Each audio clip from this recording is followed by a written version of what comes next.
Dios le bendiga a todos. El hermano Roberto Filomeno, otra vez con la segunda parte de transhumanismo. En la primera parte estábamos tocando lo que es el transhumanismo, el vocabulario, y lo que es el humanismo. También traemos la definición de existencialismo, tres palabras claves que definen el transhumanismo. También traemos los primeros filósofos que trajeron estas filosofías y hasta hacia dónde ellos piensan llegar con estas ideologías, tratando de llevar al hombre al poshumano que se asemeja al hombre perfecto. Claro, esto es sin el pecado, porque ellos dicen, ellos no entienden que el hombre ha pecado, pero para efecto de Dios sí pecaron, porque cuando estaba en el huerto del Edén, el hombre era perfecto, porque Dios lo había hecho así, pero al pecar el hombre perdió muchas de sus capacidades que ahora está trabajando, dicen los expertos, con un 10%, o sea que un 90% se perdió con haber pecado. Y por eso Dios lo sacó del huerto del Edén y el hombre ha tenido que ir en bajada físicamente y mentalmente. Por eso este tipo de filosofía lo que trata es de rescatar a ese hombre que era perfecto en aquella época, pero sin la ayuda de Dios. Entonces, esto es una forma de endiosar al hombre por encima de Dios. Quieren endiosar al hombre por encima de Dios. Ahora vamos a tocar varios temas dentro de esta segunda parte, en donde vamos a entrar en varias áreas en el tiempo moderno. Vamos ahora a introducirnos en la parte moderna. ¿Qué es el transhumanismo en la época moderna? Aquí vemos la parte de el perfeccionamiento humano. ¿Qué es el perfeccionamiento humano? Seguimos. Se designa cualquier intento de permanente o transitorio de superar las limitaciones del cuerpo humano, tanto por medios naturales como artificiales. El término a veces se utiliza para referirse al uso de tecnología para seleccionar o modificar aptitudes y características humanas que no están fuera del rango de las posibilidades humanas existentes. Algunos bioéticos, sin embargo, reservan el término únicamente para las aplicaciones de tecnología neurotecnológicas, genéticas y nanomédicas sobre la biología humana. En Génesis 3:22, y dice el Señor, y dijo Jehová Dios, he aquí el hombre es como uno de nosotros, sabiendo el bien y el mal. Ahora, pues, que no alargue su mano y tome también del árbol de la vida y coma y viva para siempre. Dios estaba evitando de que el hombre en pecado alargara y viviera para siempre al comer del árbol de la vida, y entonces sería un desastre para el hombre. Seguimos. Tenemos otra persona, otro filósofo moderno, ya estamos entrando en la época moderna, Raymond Kurzweil, es de Queens, de Nueva York, nació el 12 de febrero de 1948. Es un inventor estadounidense, perdónenme estos nombres, además de músico, empresario, escritor y científico, especializado en ciencias de la computación e inteligencia artificial.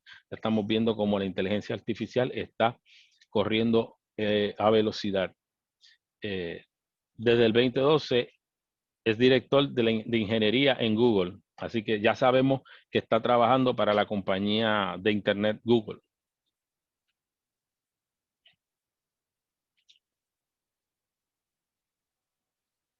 Experto tecnólogo de sistema y de inteligencia artificial.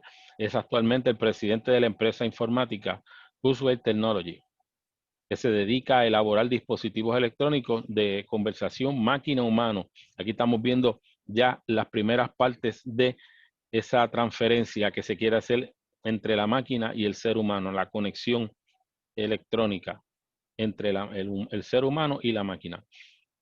Y aplicaciones para personas con discapacidades. Y canciller e impulsor de la Universidad de la Singularidad en Silicon Valley.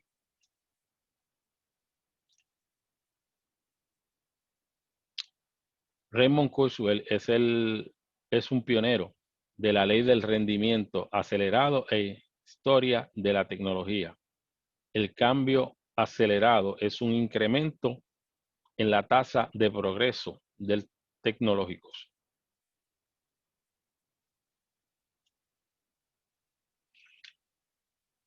Kurzweil es asesor de la Army Sciences Advisory Board, donde se hizo unas declaraciones antes del Congreso sobre la nanotecnología y ve un potencial considerable en la ciencia para resolver los grandes problemas globales como la pobreza, la enfermedad y el cambio climático, etc.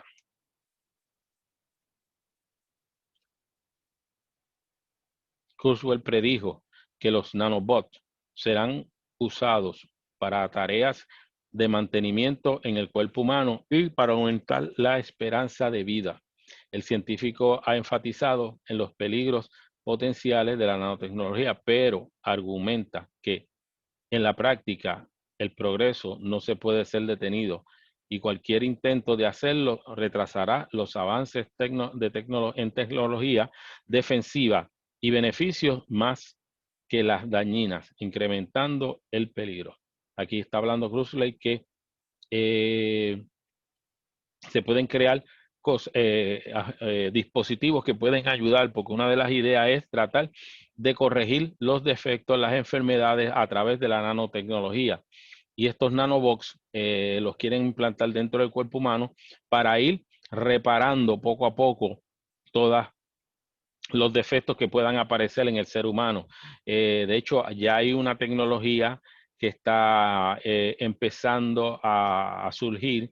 Hay poca información, pero hay varios científicos que han hablado sobre ella, de un equipo que casi parecido a lo que se usa para medirse el azúcar, que puede verificar cómo el ser humano está por dentro. Después de introducir los nanobots, esa información va a ir a esa cajita y esa cajita le va diciendo a la persona cómo su cuerpo está funcionando y si hay algo que pueda traer algún problema para entonces atacarlo prontamente antes que llegue a hacer cosas más desagradables y enfermedades más graves.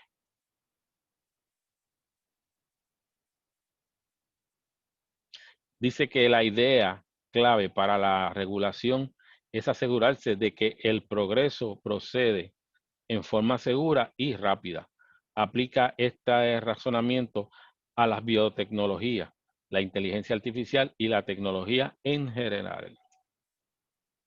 En Isaías 42:5 dice, así dice Jehová, Dios creador de los cielos y el que los despliega, el que extiende la tierra y sus productos, el que da aliento al pueblo que mora sobre ella y espíritu a los que por ella andan.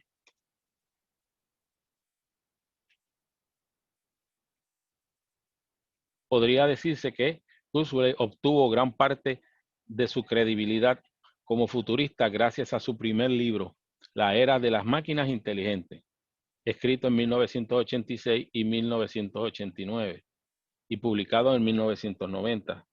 En él se predice la desaparición de la Unión Soviética por causa de la nueva tecnología como en los teléfonos móviles, las máquinas de fax, que restarían poder al gobierno autoritario, eliminando el control del Estado sobre el flujo de la información. Vemos ya cómo ya ellos van prediciendo los cambios políticos que van a surgir a través de la tecnología y cómo países que estaban en poder han ido bajando por causa de la tecnología.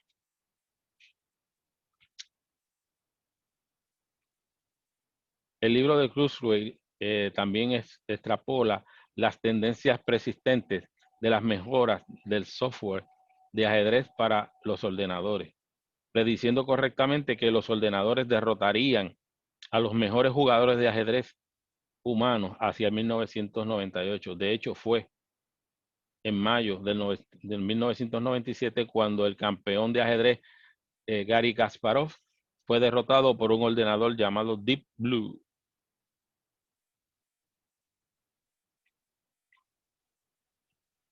En 1999, Kurzweil publicó un segundo libro titulado La Era de las Máquinas Espirituales, que ahonda en la explicación de sus ideas futuristas. La tercera y última selección del libro se dedica a especificar los avances tecnológicos que el autor predice que en el mundo se experimentaría en el siglo XXI. Aquí lo que se está trayendo en este libro es a llegar al punto de que las máquinas en algún momento dado van a sustituir a los seres humanos. Esto es el empezar de lo que estamos hablando de trascender, de es que se transfiera el pensamiento, todo el cerebro, los pensamientos que están en el cerebro, todo el sistema que está en el cerebro, transferirlo a una máquina para que la persona viva, se prevé que vive eternamente, aunque su cuerpo fallezca, pero su vida, su entorno se mantenga siempre vivo.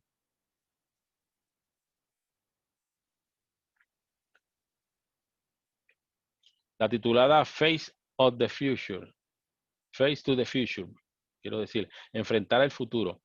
La sección de esta dividida en 4 capítulos titulados respectivamente 2009, 2019, 2029 y el 2099. Para cada capítulo, Kurzweil establece predicciones sobre cómo será la vida y la tecnología en ese año. ¿Qué es la singularidad? Esto es una filosofía creada por él. Vamos a ver qué es lo que significa la singularidad, que también eso es una filosofía una filosofía modernista de lo que es la transhumanidad. En Isaías 43:1, ahora sí dice Jehová, creador tuyo, oh Jacob, formador tuyo, oh Israel, no temas porque yo te redimí, te puse nombre, mío eres tú. Deuteronomio 32:18 dice, de la roca que te creó te olvidaste, te has olvidado de Dios, tu creador. Y Jehová le está recriminando al pueblo haberse olvidado de su creador, porque Dios sigue siendo el creador de todas las cosas, aunque el hombre lo quiera negar. El advenimiento hipotético de la inteligencia artificial genera, también conocida como IA, fuerte, en inglés Strong AI. La singularidad tecnológica implica que un equipo de cómputo, red informática o un robot podría ser capaces de automejorarse recursivamente, o el diseño y construcción de computadora o robot mejores que él mismo. O sea, que él mismo, aquí estamos hablando de que él puede decir que las máquinas van a llegar a un punto donde ellas mismas van a aprender a autoarreglarse y cambiarse, como el hombre, que pueda tomar decisiones propias. Aquí lo que estamos hablando, tomar decisiones propias. De hecho, hay un comunicado donde se dice que en Corea del Sur están legislando para darle derechos humanos a las máquinas. Cuando salgan los robots, darle derecho a los robots como si fueran humanos, que para que puedan tomar decisiones y puedan tomar todo tipo de decisiones como si fueran seres humanos. A eso se está legislando en Corea del Sur. Se dice que las repeticiones de este ciclo probablemente darían lugar a un efecto fuera de control, una explosión de la inteligencia donde las máquinas inteligentes podrían diseñar generaciones de máquinas sucesivamente más potentes. La creación de inteligencia sería muy superior al control y a la capacidad intelectual humana. Aquí estamos hablando de que la máquina sobrepase la capacidad del ser humano. Ojo con eso, porque está dando a entender que lo que pasó, la gente que ha visto de Terminator, las películas de Terminator, aunque eso es ciencia ficción, pero eso, aunque es ciencia ficción, eso viene corriendo. Esos son filosofías que están ya corriendo y la idea ya está creada en el futuro, no muy lejano, las máquinas puedan tener, vamos a decirlo así, en vida propia y puedan tomar decisiones propias y que nos superen. La idea es que las máquinas nos superen a nosotros. Seguimos. La singularidad tecnológica ocasionará, según Albert Cortina y Miguel Ángel Serra. Cambios sociales imaginables, posibles de comprender, imposibles de comprender, o predecir por cualquier humano. En esa fase de la evolución se producirá la fusión entre tecnología e inteligencia humana. Miren cómo estamos llegando. Como estamos llegando a esta parte donde se está tratando de unir el ser humano y la máquina, y de las dos hacer una sola persona. De hecho, eso vamos a hablar después, lo que es un cyborg. Este es el preámbulo a hacer cyborgs, que son mitad humana y mitad máquina, con todas las capacidades del ser humano.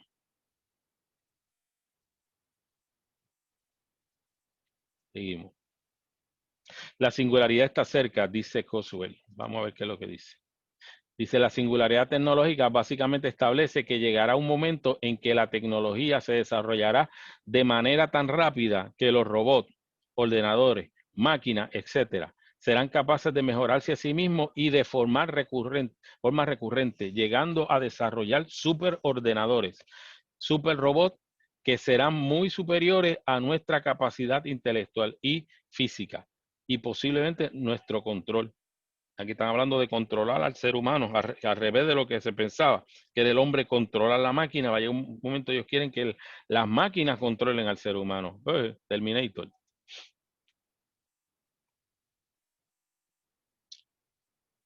Si bien este libro se centra en el futuro de la tecnología y la raza humana como lo hicieron, The Age of Intelligent Machine y The Age of Spiritual Machine, entonces él hace muy pocas predicciones concretas a corto plazo.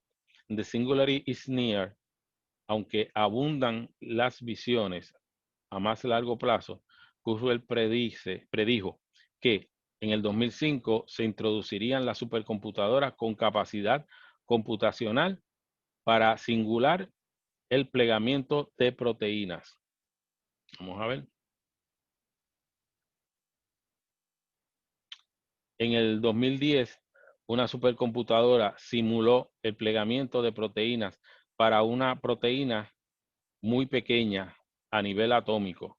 Durante un periodo de 1 milisegundo, la proteína se plegó y se desplegó, y los resultados coincidieron estrechamente con los datos experimentales.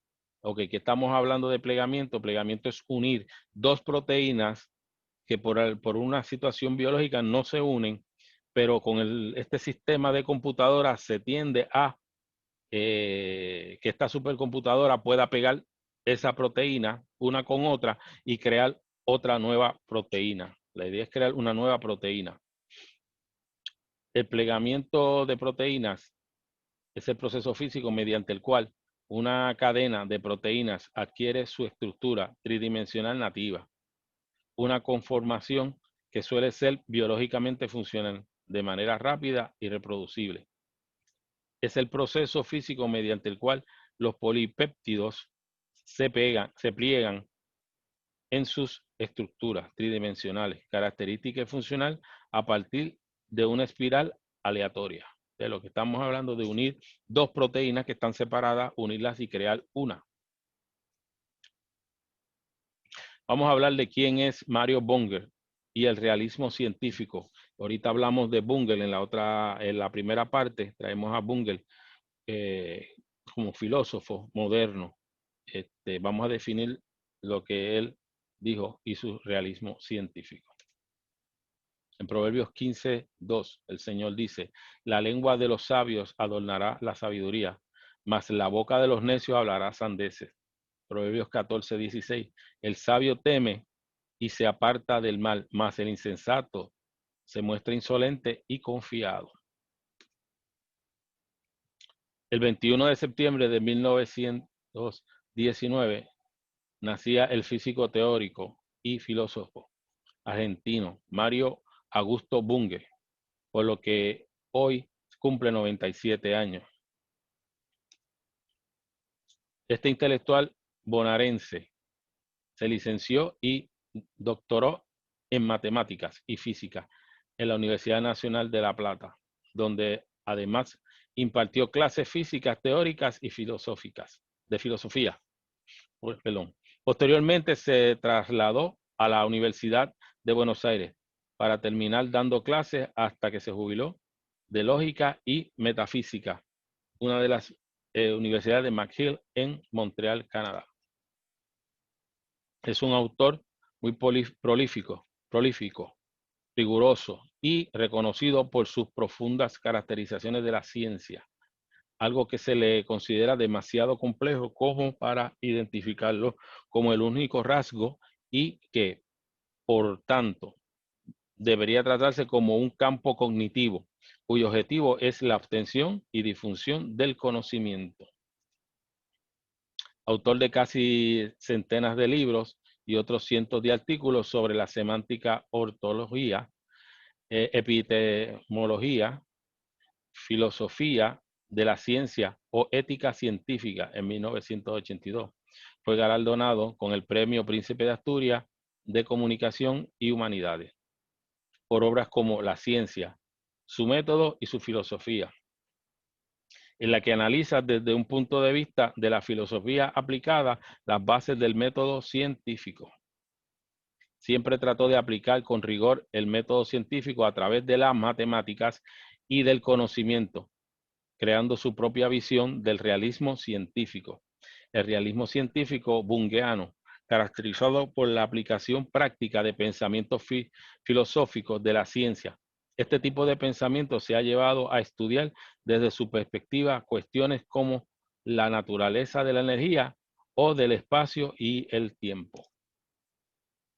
Pero ha demostrado su superioridad intelectual al plantear que la biología, en tanto que los seres vivos son entidades con propiedades emergentes propias, no puede ser reducida al mero estudio de la física y las químicas. Con esto estamos totalmente de acuerdo en principio. Y es eso lo que los biólogos somos, seres superiores a la química y a la física. No son más que meras subdisciplinas de la ciencia verdadera. La biología, con esto voy a comprobar si algunos de los que dicen leer los artículos lo hacen. Eso es palabra de él. Es un autodeclarado liberal. Aquí vienen sus tendencias. Muy importante, ojo. Autodeclarado liberal, izquierdista y socialdemócrata. Es popularmente reconocido por mostrar su rechazo público contra las pseudociencias como la homeopatía, la medicina holística o la neuropatía, aunque también incluye la psicoanálisis y las microeconomías y las neoclásicas dentro de este grupo.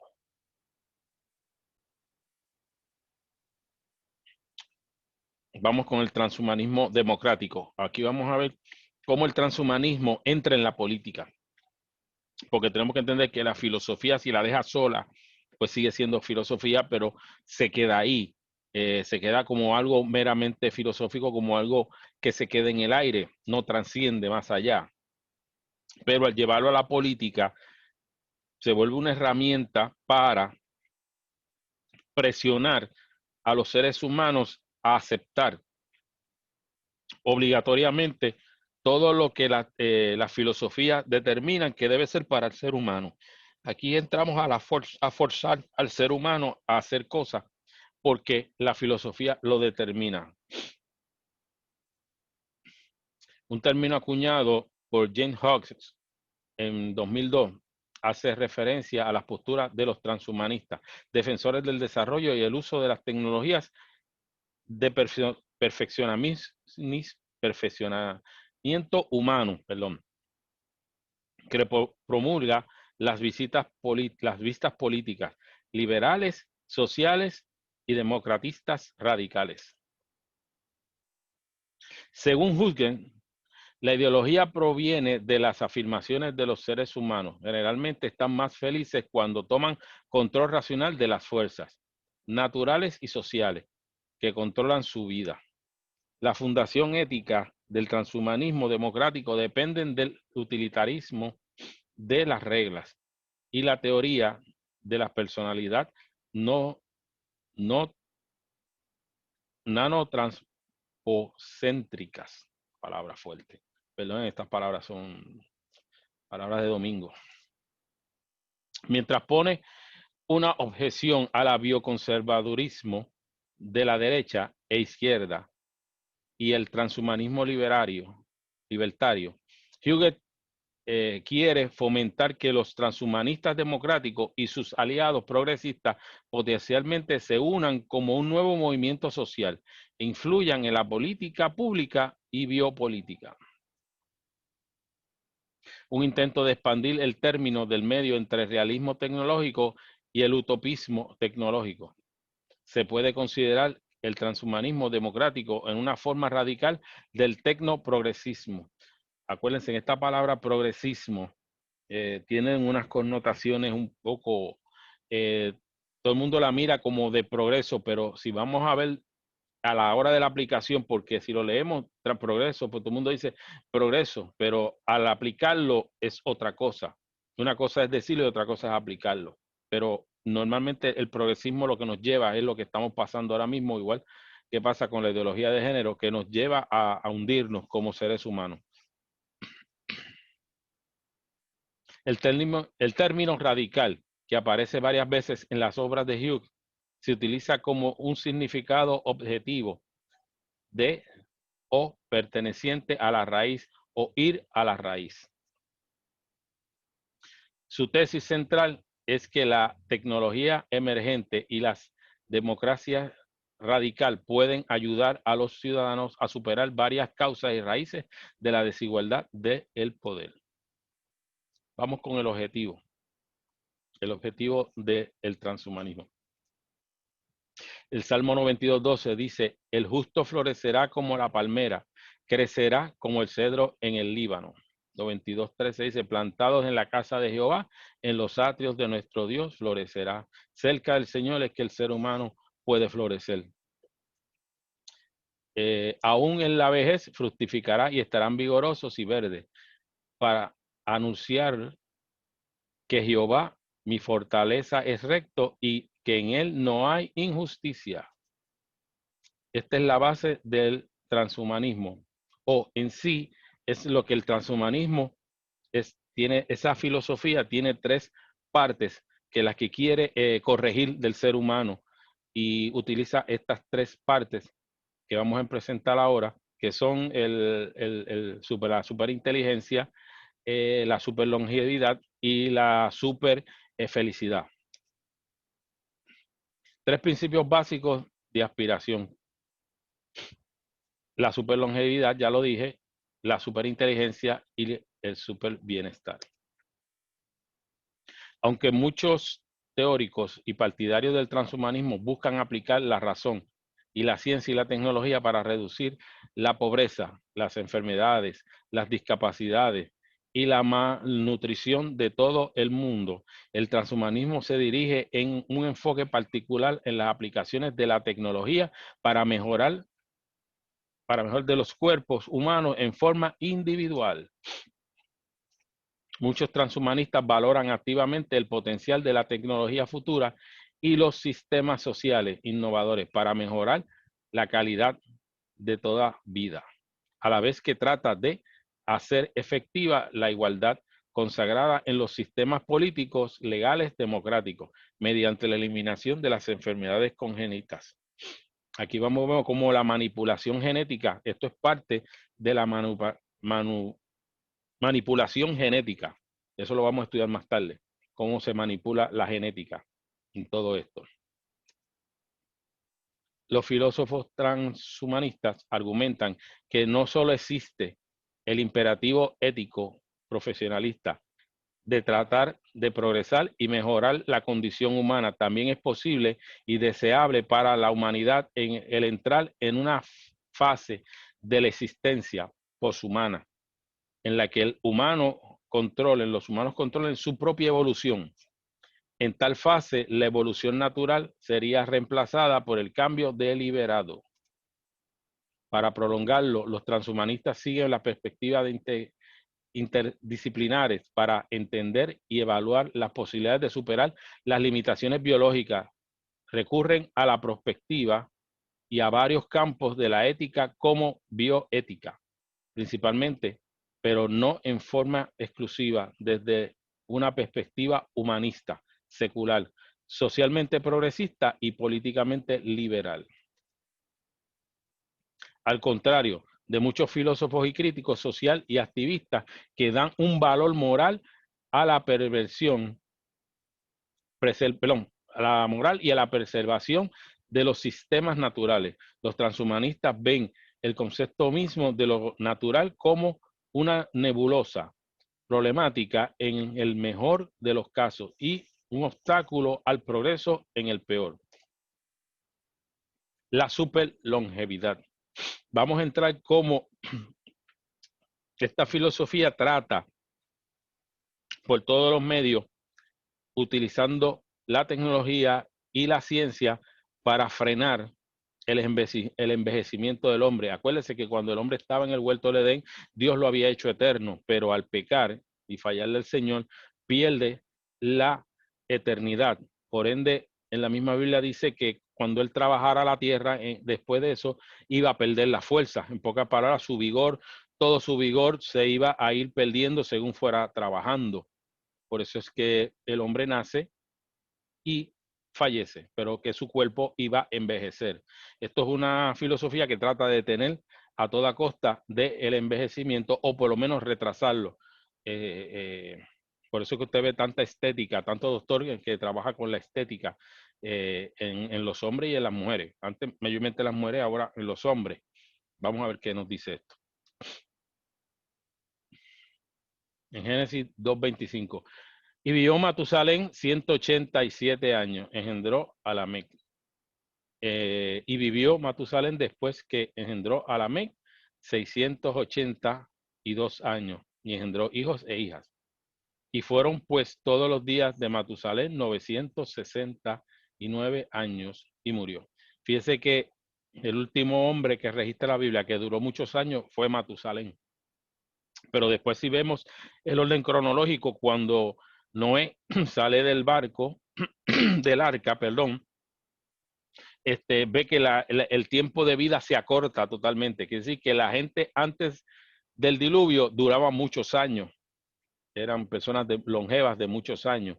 Pero después que viene el diluvio y cambia todo el paradigma del ser humano, y Noé baja del arca, toda la gente se le acorta la vida. Ya no duraban tantos años. Dios acortó ese término de vida para que el hombre no se mantuviera muchos años en el pecado.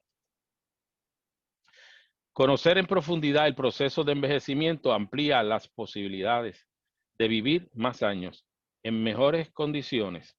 El aumento de la longevidad hasta cota de insospechadas hace que las décadas estén cada vez más al alcance de la mano. Pero los expertos reunidos en el Congreso Longevity World Forum en 2019, que se han celebrado en Valencia, España, advierten de la falsedad de ciertas afirmaciones supuestamente científicas que se difunden con frecuencia y aseguran que seremos inmortales y el envejecimiento es irreversible. Si no seremos inmortales ni el envejecimiento es irreversible, que aseguran ellos. Así que ya ellos saben que por más que han hecho todo, se han dado cuenta de que el ser humano sigue envejeciendo y que no va a durar toda la vida. Mira hasta dónde llegan esto. El objetivo de los científicos es prolongar la vida y sobre todo aumentar la calidad de los años vividos.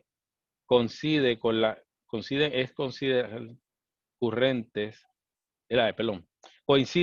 es considerar carente el sentido de aspirar a superar los 100 años de edad.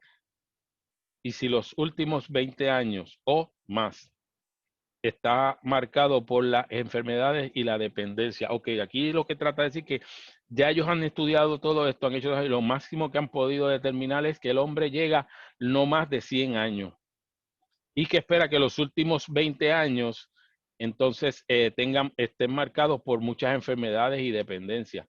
Como dice la Biblia, que el hombre está determinado hasta los 70 y los 80 con dolores. Es decir, que después de los 80, si el hombre llega hasta los 100 años, es una extensión que Dios le da al ser humano para llegar hasta los 100 años. Pero después de los 100 años, se espera que en cualquier momento fallezca la persona. Han habido casos donde hay personas que llegan hasta los 107 años y creo que un poquito más, si no me equivoco. Pero se nota que la persona pues pasa con problemas, dolores y muchas enfermedades. En la búsqueda de la eterna juventud, ¿en qué punto estamos? Hacemos esta pregunta. Para Manuel Pérez Alonso, catedrático de genomínica de la Universidad de Valencia, en España, y miembro del Comité de Organización del Congreso, nos encontramos en un momentum muy esperanzador. Vamos a ver qué es lo que llaman esperanzador. Estamos a punto de que empecemos a entender los procesos biológicos que están detrás del envejecimiento.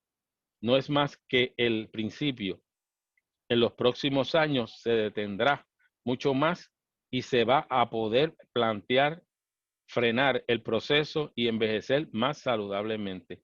Ve que no están diciendo de que no envejecemos, pero ellos lo que están haciendo es tratando de frenar ese avance hacia llegar a la ancianidad, frenarlo. Y si no lo pueden frenar eso, pues por lo menos que la persona la pase lo mejor posible, lo más saludable posible. Seguimos. Así lo ve también José Viña, coordinador del Grupo de Investigación de Envejecimiento y Ejercicio Físico de INCLIVA, director de Fresh Age, Universidad de Valencia, y representante del comité científico, quien cifra la longevidad máxima en alrededor de 110 años. O sea, que ya ellos saben que la máxima durabilidad de un ser humano es 110 años. O sea, que ya ellos entienden que 100 años, máximo 110 años. Ya de ahí, pues, fallece la persona. Pero siempre ellos tratan de llevar para tener una métrica de cómo poder hacer métricas y saber cómo se dirige el envejecimiento hacia el ser humano y cómo lo pueden mejorar para que si lo llega hasta 100 años, llegue con con buena salud. Es lo que quieren hacer, con buena salud. El límite está ahí, siempre y cuando se mantengan los paradigmas actuales. Matiza y añade que la población que más va a crecer es la de más de 85 años adelante. La Biblia se sigue cumpliendo. 80 años con dolores. O sea que pueden llegar hasta 110, pero es con dolores. Lo que ellos quieren detener son los dolores. Acuérdense, toda esta situación lo que trae es el hombre queriendo ser Dios y tratar de eliminar lo que Dios creó. O sea, y todo lo que trajo el pecado, tratar de eliminárselo al hombre para quedarse más en la tierra. O sea, no buscan el cielo, buscan quedarse en la tierra. Esa es la filosofía básica, esa es la base de esa filosofía. Seguimos. El ataque a las células zombie. La senescencia celular es un proceso fisiológico normal muy ligado al envejecimiento.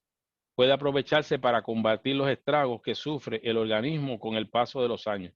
Uno de los grupos de investigación que sigue esta pista es el de Manuel Collado, jefe de laboratorio de células madre en cáncer y envejecimiento en el Instituto de Investigación Sanitaria de Santiago.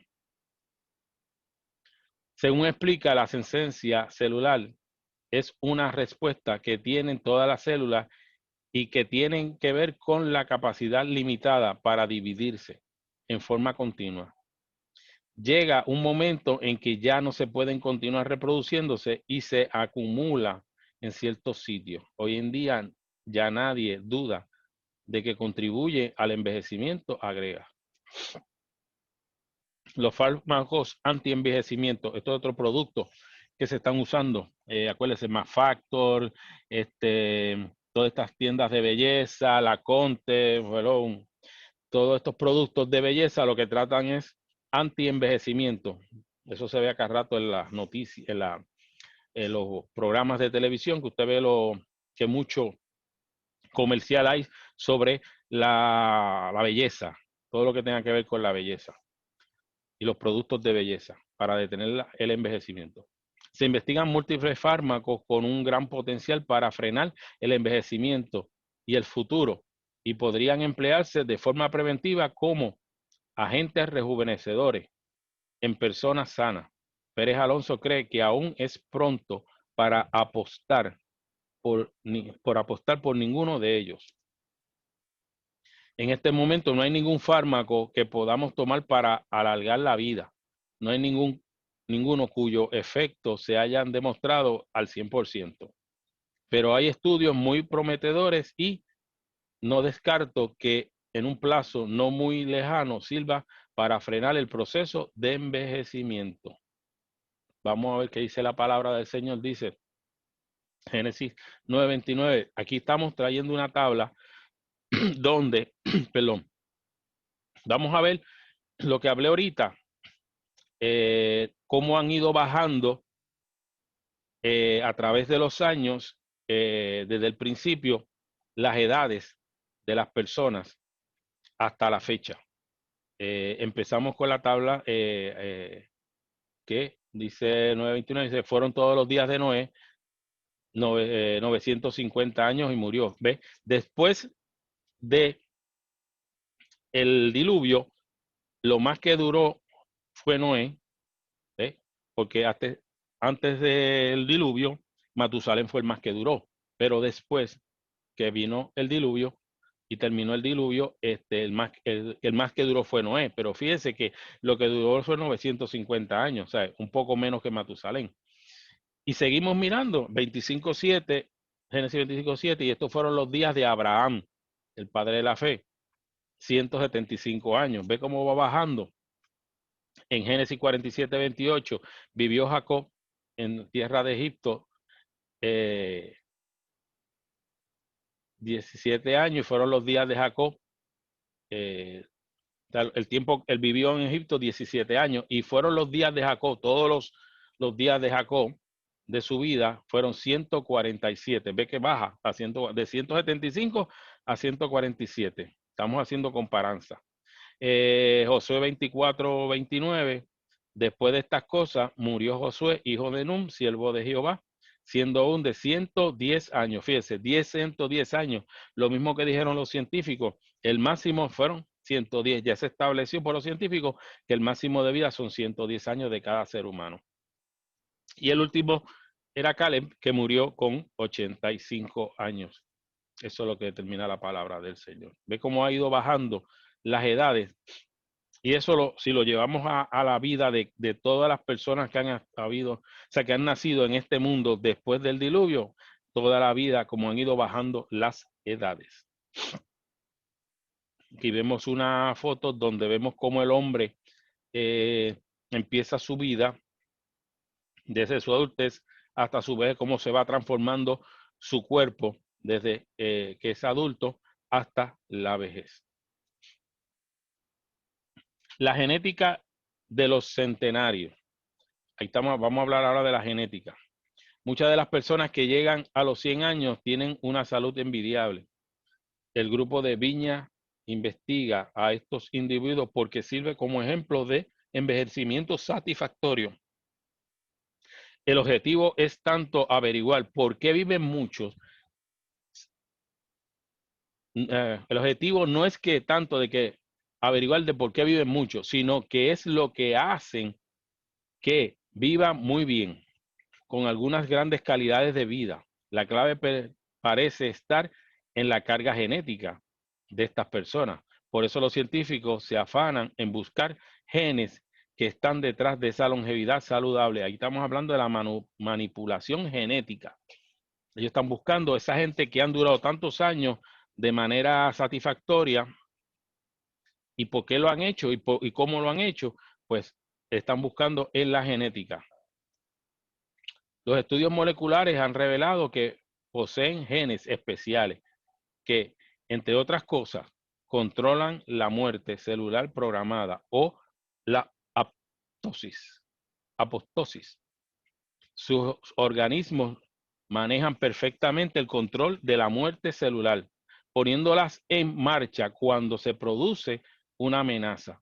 Por ejemplo, cuando las células empiezan a malinarse, lo que se evita que llegue a surgir un cáncer.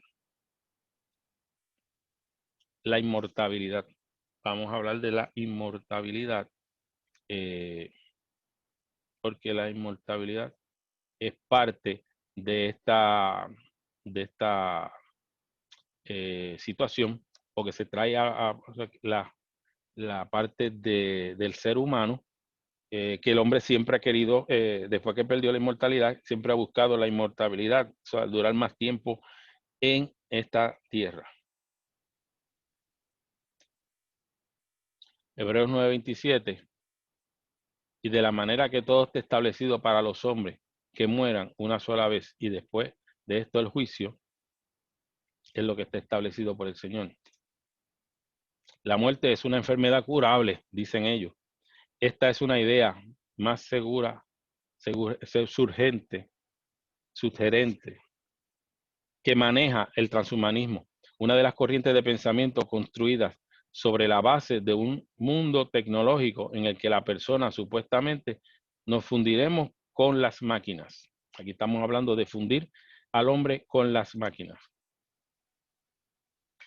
El transhumanismo habla de curar la mortalidad, pero no solo eso.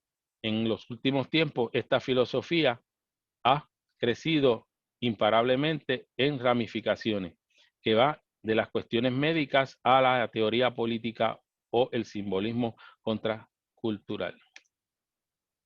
El texto de variados autores, la Declaración Humanista, afirma que uno de los puntos que favorece la libertad morfológica, ojo con esta palabra, es el derecho a modificar y mejorar el propio cuerpo y la cognición y las emociones. Aquí estamos hablando de morfológica. La palabra morfológica viene de cambio, de que un cuerpo o un objeto puede estar de una forma y que se puede cambiar de forma. Esto es una teoría que ha cogido mucho auge en los últimos tiempos, como dije ahorita, por los médicos, cuando una persona quiere cambiarse algo del cuerpo que no lo encuentra bien o que ella entiende que no se ve bien, y entonces utiliza la cirugía para hacerse los cambios estéticos. Y los médicos esteticistas son los que están cogiendo en esta área.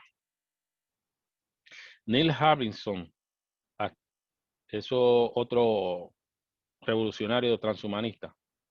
Hasta la fecha, el revolucionario transhumanista ha motivado aplicaciones más o menos humildes, demostraciones de biohacking, que aspiran a romper simbólicamente las limitaciones inherentes del cuerpo humano. Un ejemplo de ello es el inglés Neil Harbinson, que se lleva una antena implantada en la cabeza mediante la cual puede oír los colores y percibir cromosomáticamente invisibles como los ultravioletas. Los genetistas Church considera que la revisión de la edad pertenece a cuestiones plagadas de problemas hasta que se deje de serlo.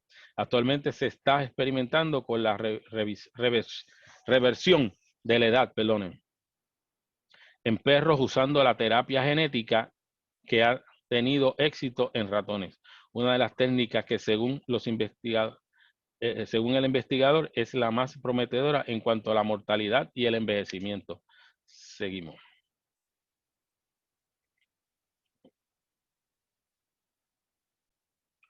Ok, antes de pasar a la super bienestar, quiero que vean este video sobre de lo que habla del cómo están los científicos, están trabajando el envejecimiento y cómo ellos están tratando de llegar al punto de estudiar el envejecimiento humano y cómo pueden frenarlo. Quiero que vean este video, que es importante.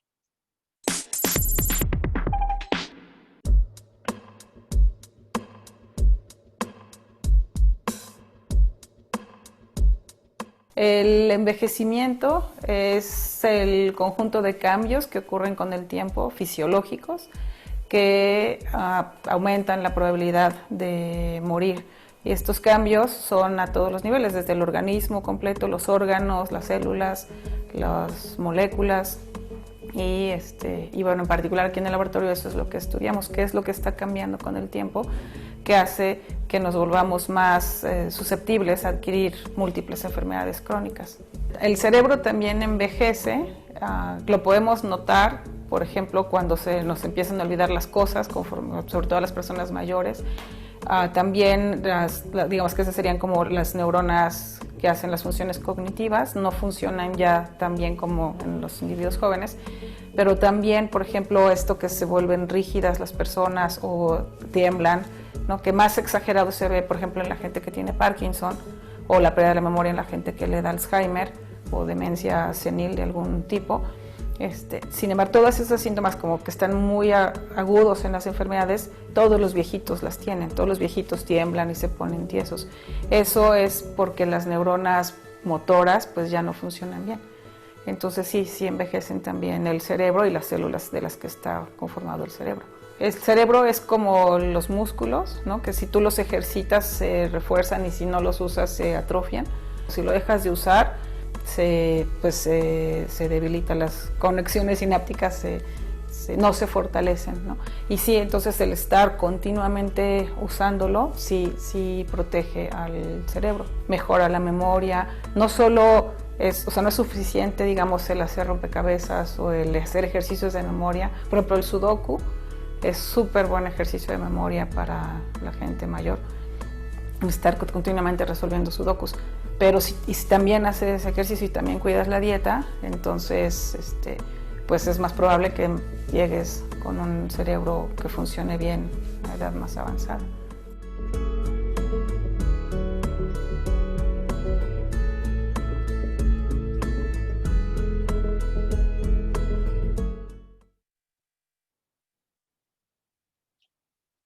Acabamos de ver una explicación de cómo envejecemos. Una explicación científica de una doctora que nos explica cómo el cuerpo va envejeciendo. Y todo esto el transhumanismo lo está tratando, lo está estudiando, como dije ahorita, para tratar de detener, no que no vayamos a envejecer, pero cómo detener un poco el envejecimiento y que podamos llegar a grandes edades, pero con mente clara y con salud positiva. Que no seamos carga, porque a todo esto, acuérdense que lo que están evitando es ser carga para el gobierno y las aseguradoras. Pero el transhumanismo como filosofía y utilizando lo científico está buscando de qué manera frenar y alargar la vida del ser humano lo más tiempo posible que se pueda alargar. Eso es parte del transhumanismo. Y seguimos. Vamos a entrar a la otro tema. El super bienestar. Vamos a entrar al super bienestar porque eso es parte de lo que acabo de hablar de el transhumanismo que está buscando las tres bases del transhumanismo, las tres declaraciones, que era la super longevidad, el super conocimiento y ahora el super bienestar.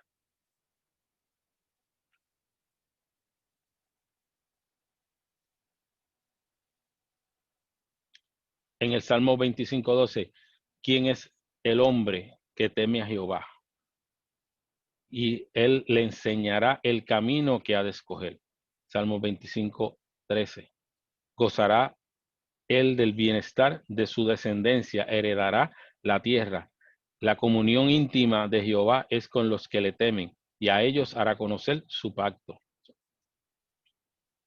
Una vez expuesto estos dos o tres elementos claves de los postulados humanistas, transhumanistas, que hemos querido abordar en la presente ponencia, cabría preguntarse, ¿en qué medidas la superinteligencia, la superlongevidad nos hace más felices, plenos y dichosos individualmente y colectivamente? La respuesta del transhumanismo sería la siguiente: en la medida en que nos conduzcamos en el super bienestar, la super bienestar. Aquí vemos cómo se usa la genética para eliminar todo aquello que ellos entienden que puede ser maligno para el ser humano o puede traer problemas, pues se reemplaza, ya hay reemplazo de áreas de que ellos entienden que está dañada o que viene dañada con a traer problemas cuando la persona esté en la Tierra. Ya hay esa tecnología. El filósofo David Pearce expone que sus trabajos, que en la línea de transhumanistas y superbienestar, tiene como objetivo, en primer lugar, investigar y eliminar el sufrimiento. Ojo, quieren eliminar el sufrimiento. Pero en la Biblia dice que el sufrimiento tiene un propósito cuando está Dios en el asunto.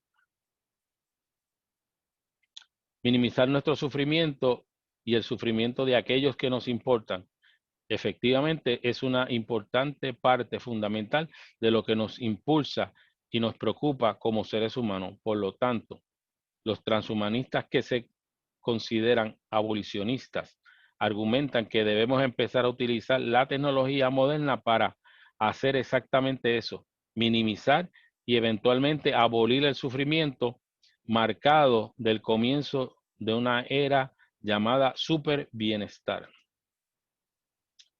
La ideología transhumanista sostiene que si alguna vez esperamos aumentar el bienestar de nuestra especie, tendremos que editar nuestros genes, lo que hablé ahorita, para que sea corriente de pensamiento.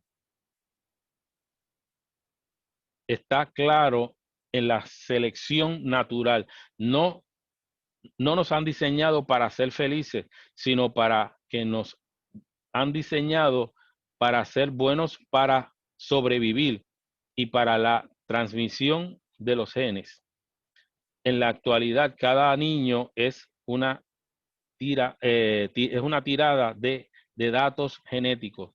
David Pearce sostiene que lo menos que podemos hacer es cargar los dados a favor nuestro para crear seres humanos que vivan más saludables y felices. Estamos hablando de la genética, cómo ellos pueden eliminar los problemas y hacer personas más felices. Vamos a hablar del poshumanismo. Ahora estamos entrando en el ya salimos del transhumanismo, ahora vamos para el poshumanismo. Vamos a definirlo.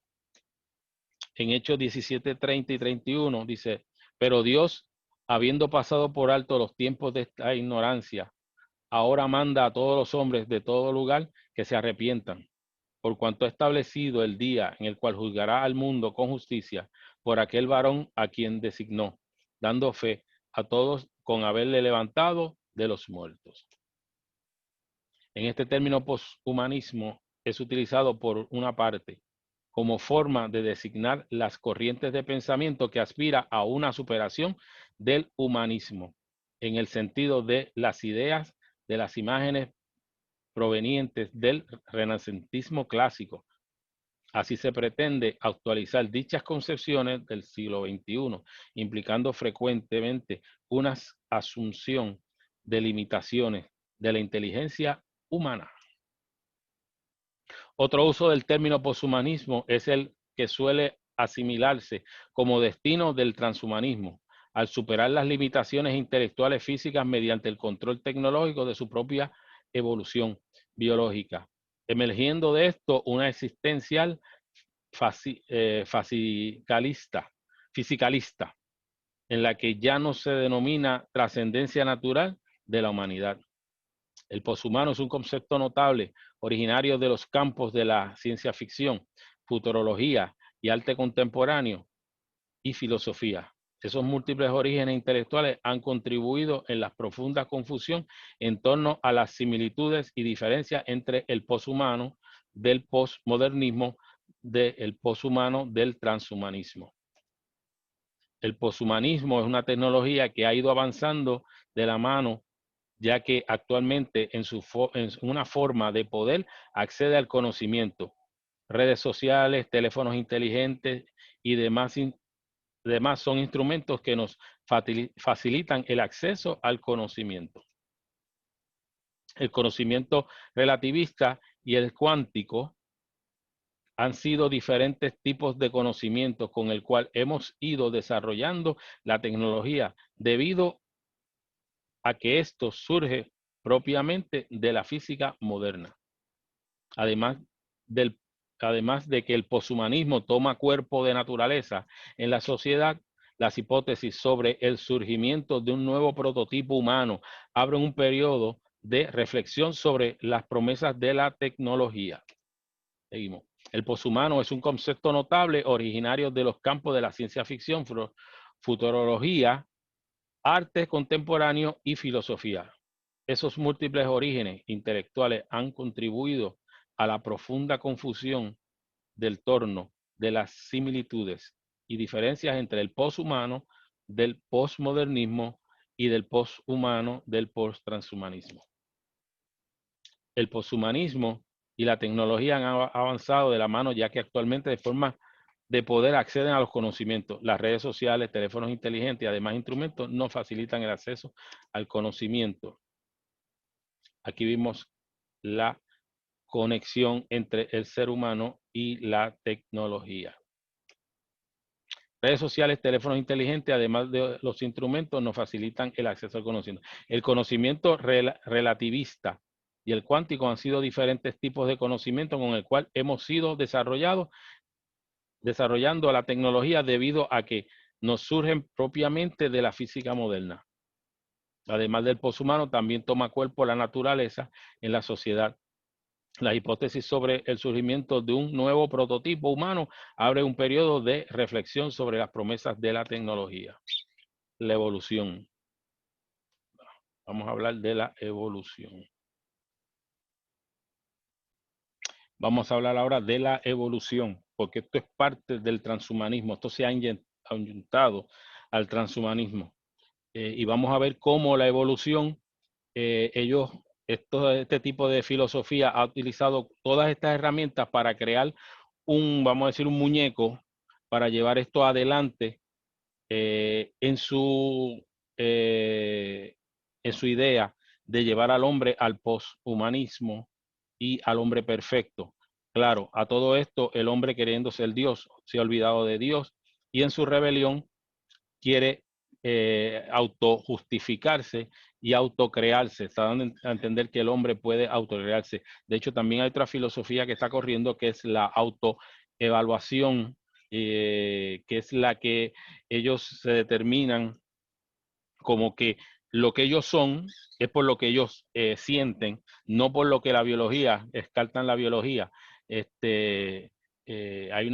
esto se basa también hay esa filosofía de cómo ellos se ven, la autovoluntad del ser humano es la que está determinando todo este tipo de cosas, cómo yo me veo, cómo yo me siento y cómo yo quiero que me vean, que esto es parte de este tipo de filosofía. Acuérdense que todas estas son filosofías que están emergiendo, que llevan muchos años, pero todo el fin es llevar al hombre a la supuesta perfección. Seguimos adelante.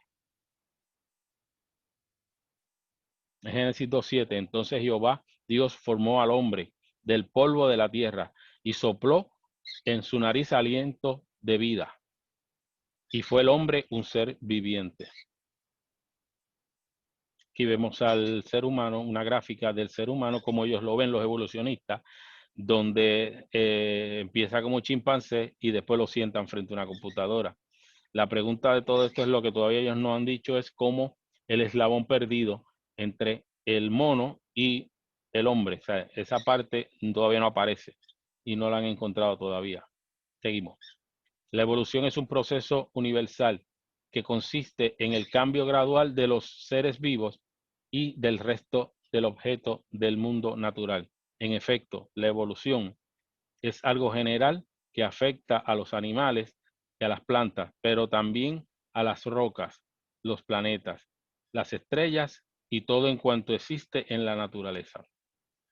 Así pues, se podría hablar de una evolución biológica, una evolución geológica e inclusión una evolución astronómica. Todos estos procesos requieren normalmente tiempo, mucho tiempo, por tanto, normalmente no son capaces de percibirlo. Claro, todavía ellos siguen diciendo que las cosas cambian, son morfas. Todavía no ha habido nada que diga que eso que está diciendo, esto son todas teorías. No hay nada todavía claro.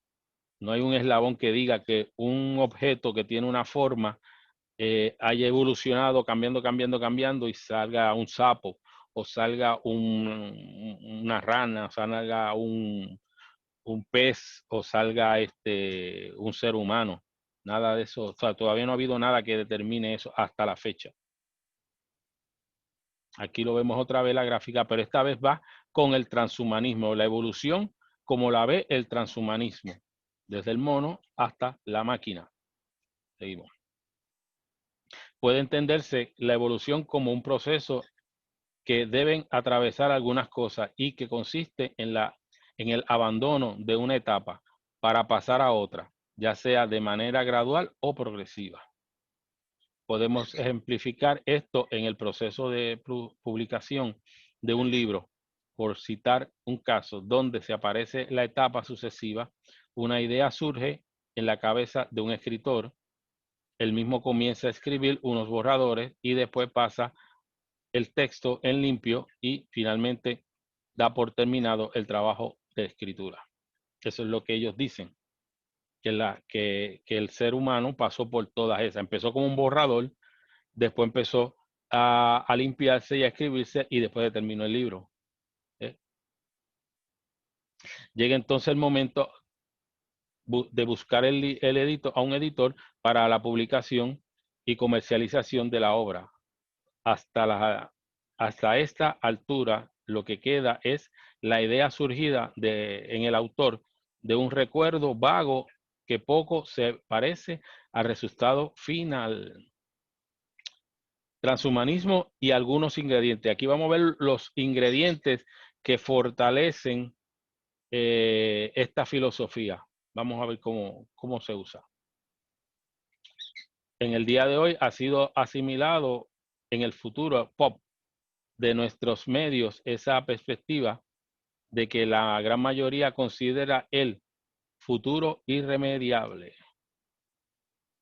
El transhumanismo o TH, o en ocasiones conocido como el H+, también aplicado para mencionar los poshumanos, comenzó a plantear la urgencia de tomar el relevo de la naturaleza en términos de la evolución humana, así como el adaptar el entorno, sobre todo el natural, a las vicisitudes que el propio progreso tecnocientífico ha ido generando. El transhumanismo se defiende a día de hoy como un colectivo de propuestas y corrientes internacionales que abogan en general por el transformar por los medios propios. Volvemos a lo mismo.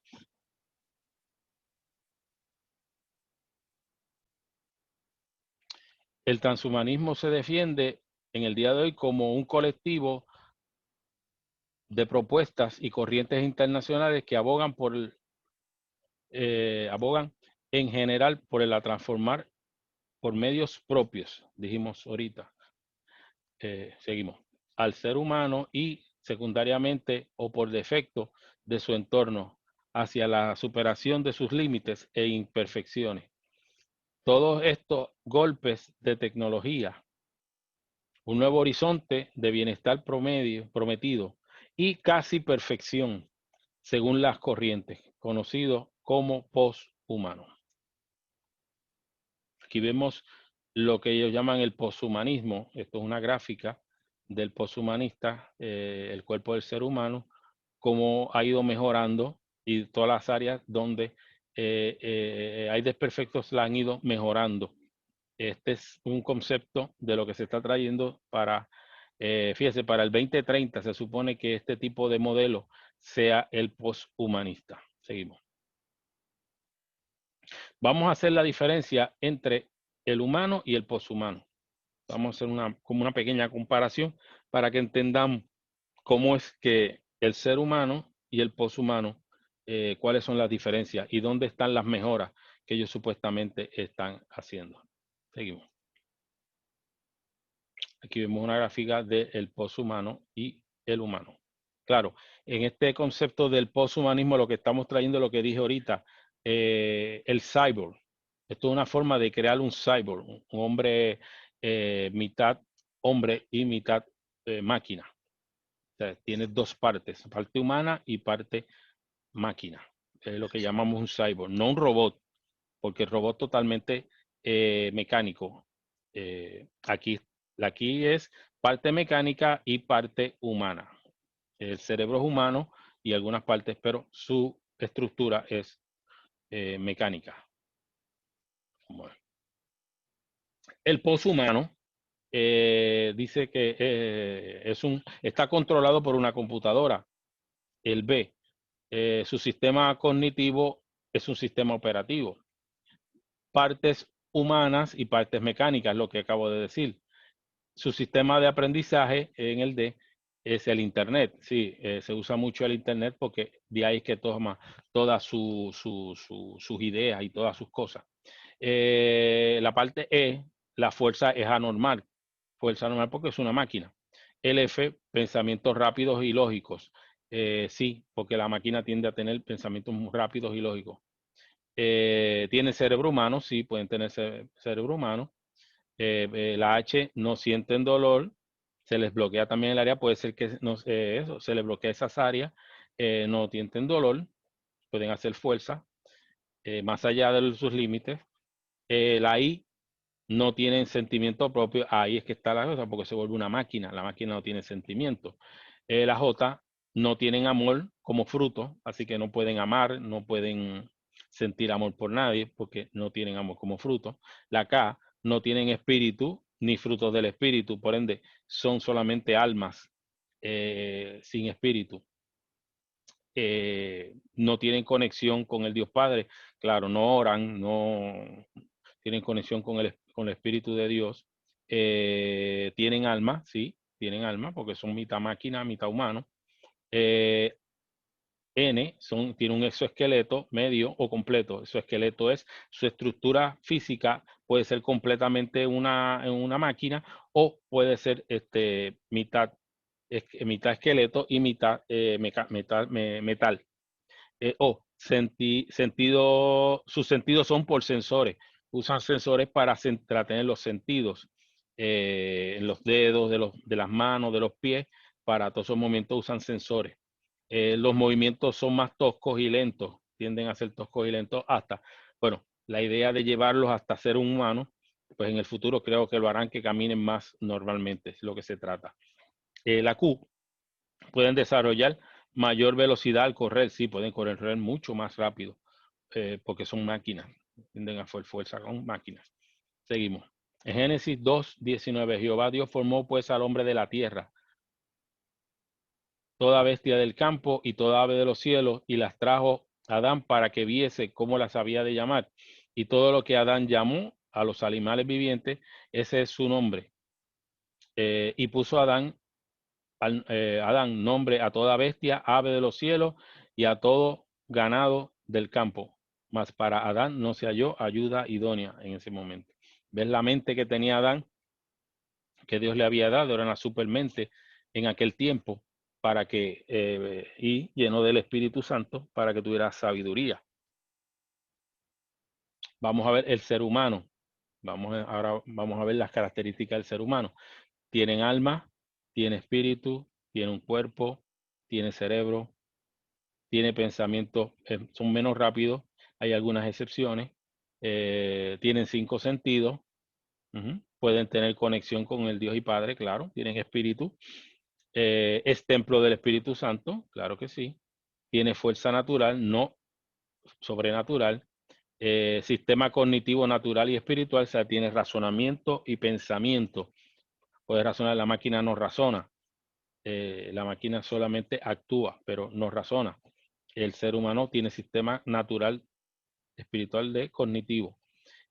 Usa la lógica y la razón. Usa la lógica y la razón, que son dos conceptos que usan para pensar.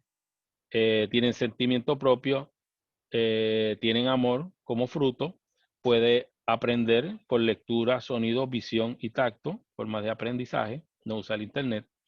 Sus movimientos son más suaves y ligeros.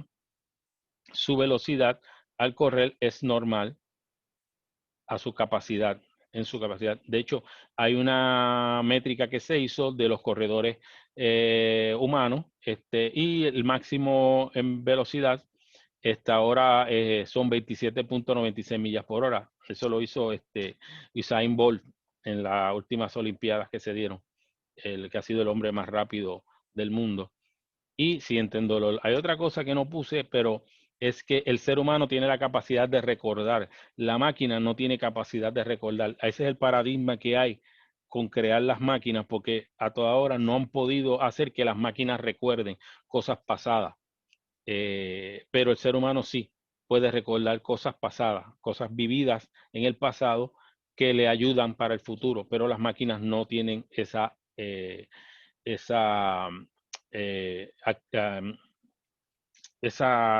como digamos, esa actitud, ese pensamiento de guardar cosas pasadas, no, todavía no tienen eso. Así que de recordar ese fruto, vamos a decirlo así. El microchip. Y aquí vamos a entrar en algo más caliente a esto. Y tratar de profundizar en esto, porque es importante en este tiempo. ¿Qué es el microchip? Perdón. En Génesis 13:16, y hacía que todos, pequeños y grandes, ricos y pobres, libres y esclavos, se le pusiese una marca y una en la mano derecha o en la frente, y que ninguno pudiese comprar ni vender, sino el que tuviese la marca o el nombre de la bestia o el número de su nombre. Ok, aquí vemos el chip que se está pensando implantar. Hay varios chips, pero este es uno de ellos.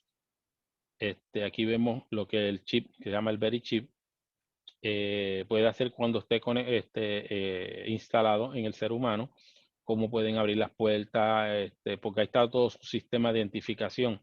Ya cuando se implante eso, ya no hace falta la tarjeta, esto va a ser todo a través electrónicamente.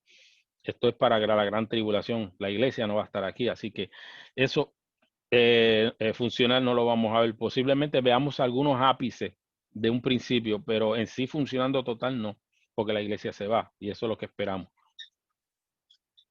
La pequeña protuberancia en el dorso de la mano de David Williams tiene el tamaño de un grano de arroz y está entre los dedos pulgar e índice. Es apenas persistible, ¿sí? Pero cuando abres con ella las puertas de su carro, se convierte en un centro de atención. Este ingeniero de software británico que trabaja para Mozilla tiene un microchip incrustado en la mano, un circuito electrónico de forma de píldora que funciona con tecnología inalámbrica.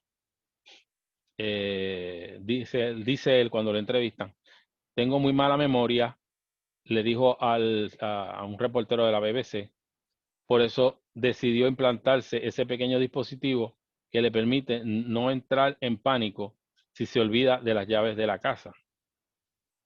Y el mismo tipo de chip que se está poniendo de moda en Suecia. En Suecia se está poniendo de moda esto. Y en otros países occidentales como Alemania, Austria y Nueva Zelanda, donde ya ha llevado a cabo varias iniciativas para promover esta tecnología futurista. Pero el caso de Suecia llama especialmente la atención. Miles de personas en la nación nórdica, unas 3.000, según el informe de APF, Associated Press, en mayo de este año, ya se han incrustado microchips, aunque es probable que la cifra incluso sea mayor, puede ser mayor. Cada vez que las personas en Suecia se implantan el chip RFID en la mano y los usan para desbloquear puertas, llevar boletos de tren, incluso hacer pagos. Le dicen a la BBC Mundo, Ben Liberton, un doctor en microbiología que trabaja en el laboratorio Mars 4 de Laut, en el sur de Suecia. BBC Mundo, y Ben Liberton es el que le está comentando, que es el microbiólogo. Aquí tenemos el microchip del tamaño que es, para que vean que es del tamaño de un grano de arroz.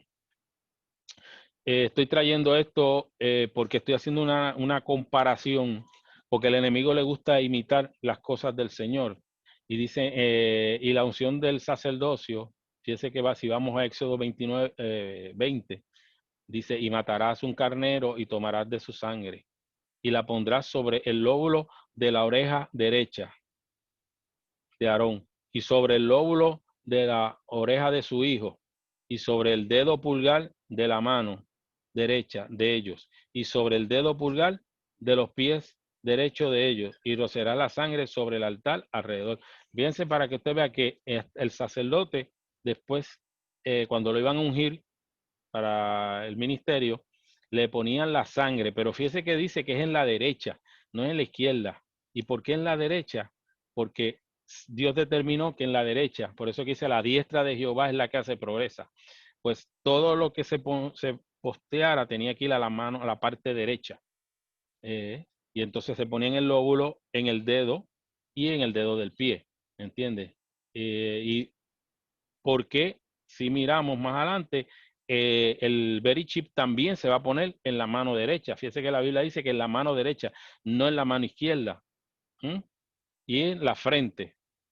Aquí vemos el sacerdote que en la frente tenía la placa que decía Santidad Jehová. Que eso es una placa que va en la frente. Y el Very Chip también se va a plantear a todo el mundo también en la frente. El que no lo quiere en la mano, pues, vamos a Apocalipsis 13:16, dice, y hacía que todos, pequeños y grandes, ricos y pobres, libres y esclavos, se le pusiese una marca en la mano derecha o en la frente, y que ninguno pudiese comprar ni vender, sino el que tuviese la marca o el nombre de la bestia y el número de su nombre. Seguimos. Ve, aquí vemos la marca puesta en la frente, con la identificación I-2020, es donde se va a poner, o en la mano derecha o en la frente. El sistema conviene un RFID, al contrario del código de barras, permite acceder de manera remota a la información que contiene. Se usa en etiquetas de antirrobo, en estaciones de aquí y también en los chips de identificación para animales domésticos. También está implantado en la mayoría de los teléfonos inteligentes y tarjetas sin contacto, así como en pasaportes electrónicos, pero en los últimos años su uso en humanos cobró especial relevancia. Suecia lidera esa tendencia. El tema comenzó a protagonizar titulares en el 2015, cuando en el centro de una empresa de alta tecnología con base en Estocolmo causó ciertas polémicas al anunciar que iba a implantar el chip a sus trabajadores. Seguimos. Aquí vemos cómo esta persona tiene el chip en la mano. Claro, aquí lo tiene en la mano izquierda, pero lo normal es en la mano derecha. Pero la idea de todo esto es ver cómo él abre hasta esto es una printer scanner, cómo él con el sistema de identificación lo va a abrir para que haga sus funciones. Pagar con la mano.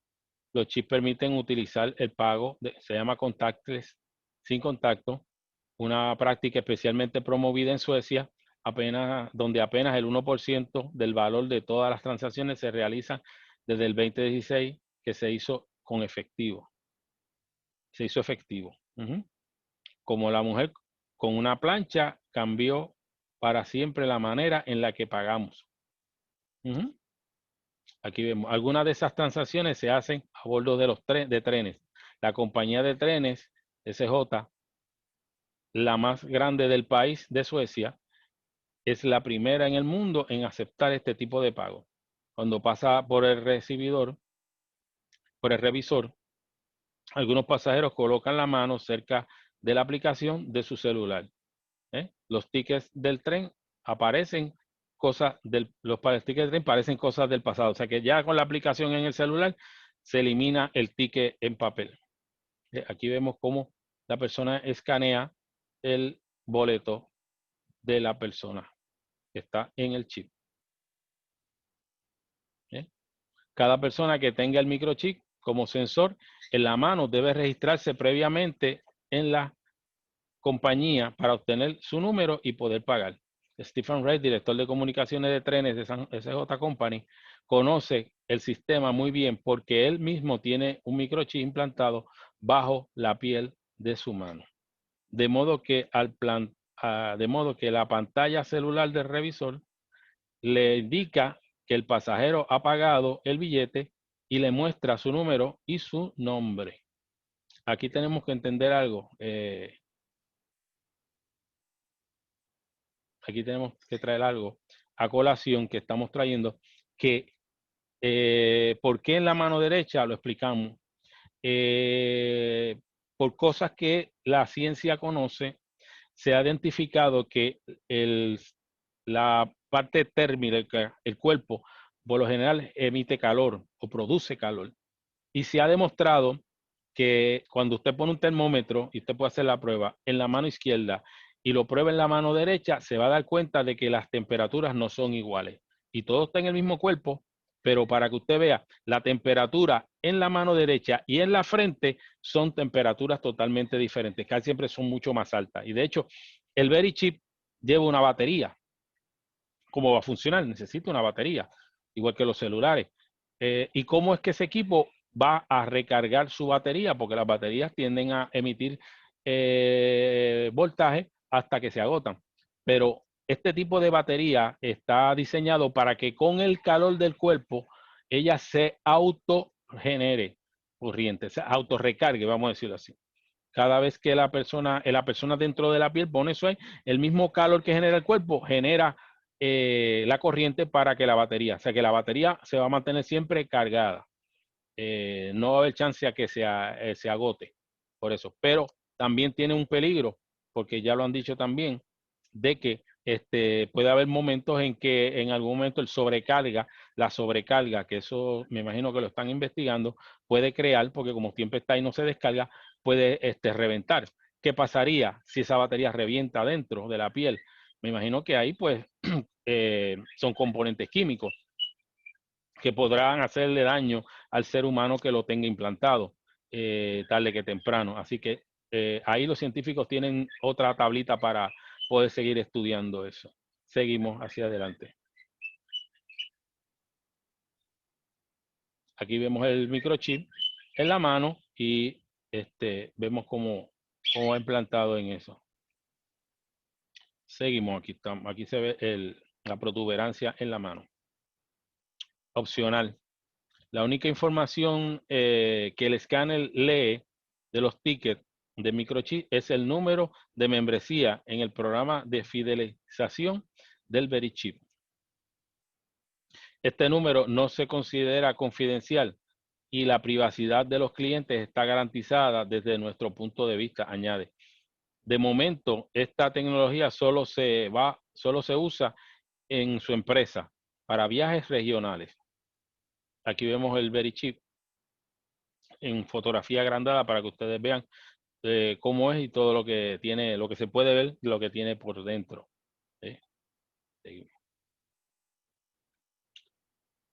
Pero el plan es que abarque mucho más. No obstante, Rey aclara que nunca será obligatorio, eso es hasta ahora, para sus clientes implantarse estos chips y que solo se contempla como un servicio opcional que aún consideramos como proyecto de prueba. Claro, esto es ahora, porque todavía no ha llegado el anticristo, pero cuando llegue el anticristo, esto se va a obligar a todo el mundo. Ahora no, porque no, todavía el sistema no ha cogido todo el control, pero cuando venga ese sistema, yo te hago un cuento. Esto va a tomar otro giro diferente. Microsoft y la patente 666. Bueno, vamos a dejarlo hasta aquí. Vamos a dejarlo hasta aquí. Entiendo que esta parte, esta es la segunda parte. Vamos a dejarlo hasta aquí. Viene una tercera parte donde vamos a entrar en Microsoft, la patente 666 y el microchip. Pero aquí vamos a hablar de los microchips que se piensa que se van a inyectar en las vacunas. Aquí vamos a hablar de las vacunas, los microchips que se van a poner, por qué son las vacunas, para qué van a hacer el control de qué van a controlar los microchips y cómo van a trabajar en las diferentes áreas y en el cerebro, que es más importante. Eso, porque eso con el VeriChip van a estar en junta, en unión. Y ahí vamos a explicar por qué el VeriChip y los microchips, los nanobots, van a estar unidos para el control mundial de la población y muchas cosas que van a suceder. Por eso es lo de la vacuna, pero lo vamos a dejar para la tercera parte de este estudio. Así que lo dejamos y hasta la próxima y traeremos la tercera parte. Dios les bendiga.